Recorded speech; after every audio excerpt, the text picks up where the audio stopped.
Hey everyone, if you're new here, my name is Z. I'm a Canadian Pakistani cinematographer. Now, today I'm going to talk about 3 tools that I find absolutely valuable as a cinematographer.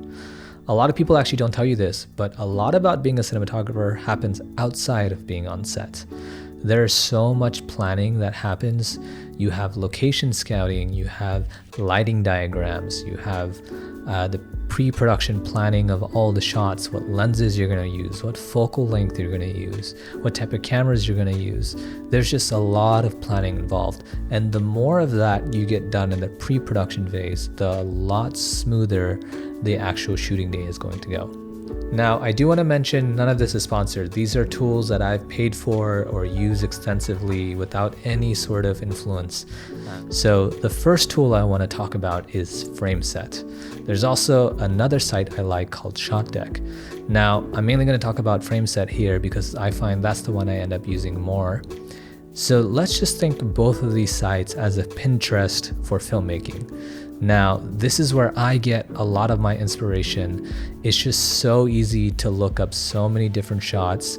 You get to see so many beautiful frames and stills from other filmmakers who have done something perhaps similar to what you're planning to shoot. For example, if I type in yoga, you're gonna have a whole bunch of different frames that show up that are related to yoga. Now, what's great is that you can also click this little button in the corner here, and it's going to bring up frames that are similar in color, in framing. Actually, here's an example of a shot that I took inspiration from, and here's the shot that I actually ended up shooting at my commercial. So you can kind of see here the inspiration and then the final shot that I have and how similar these two actually are. So this was so great just to get an idea of what I was looking for. Again, this is like when you're on Pinterest trying to find inspiration for, home decor or renovations, whatever it might be. So the next tool I use is Milanote. I love Milanote for planning all the details for a shoot. This includes storyboarding, this includes shot lists, it includes call sheets, it includes any direction I want to give to the team. It's just such a good way to just jot stuff down, throw pictures and videos together. And what's great about Milanote is like the flexibility it gives you. There's just so many options. They have these templates you can go off. So, if you don't know where to start, you just click on one of these templates and boom, you can get started just like that. I use this for every shoot I have. I share it with my crew. That way everyone's kind of on the same page of what's going to happen on the day of the shoot, what time everything is going to happen, what type of shots that we need. So here's kind of one that I used recently. And as you can kind of see here, I put the camera I'm going to use, I'm going to put the lens that I want to use, the action that's going to go into the shot. So, when we're on set, things go a lot smoother.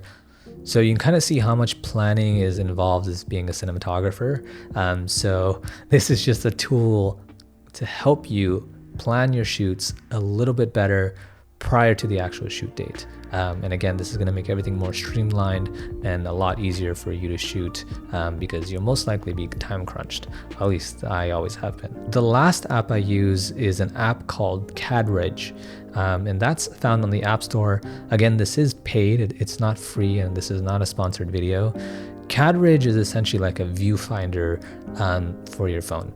So what's different about this is that you can actually select the type of camera you want to use, and you can load up the different lenses that you're using on here. So it's going to give you the exact type of framing you might need. Now, you're asking yourself, why is this useful? So when you're location scouting, you can actually set up your camera. You don't have to bring your bulky setup. You can just pull out your phone, pull up the profile, and boom, you can start taking shots and how you want to frame them. Here's a shoot that I did where we framed up a lot of the shots that we wanted to use in the final video, and we also use this to kind of set up the lighting diagrams. I think it's well worth the cost of having this. You always have your phone with you.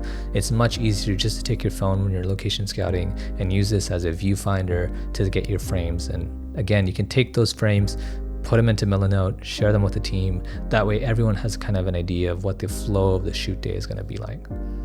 Now, these are just 3 tools that I think are the most valuable to me as a cinematographer. I've used them extensively throughout a lot of my shoots that I've done, and I continue to use them.